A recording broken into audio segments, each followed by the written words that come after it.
ମା ମା ବୋଲି ଡାକିଦେଲେ ପ୍ରତିଧ୍ୱନି ଖେଳିଯାଏ ମାଟିରୁ ଆକାଶ ଯାଏ। ମାତ୍ର ସେ ଥାଏ ମୋ ଚେତନାରେ, ସେ ଥାଏ ମୋ ବେଦନାରେ, ପୁଣି ସେ ଥାଏ ମୋ ପ୍ରାର୍ଥନାରେ। ସେ ଥାଏ ମୋ ଆତ୍ମାର ପୁଲକରେ, ମୋ ସମଗ୍ର ସତ୍ତାକୁ ଆଲୋକିତ କରି ପୃଷ୍ଠଭାଗରେ ଠିଆ ହୋଇଥିବା ଦେବୀଟି।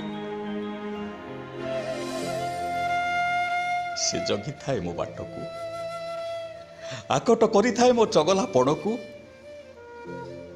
ମୋ ଆଖିରେ ଟିକେ ଲୁହ ଦେଖିଲେ ବାହୁନି ଉଠେ ଅନ୍ତର ଭିତରେ।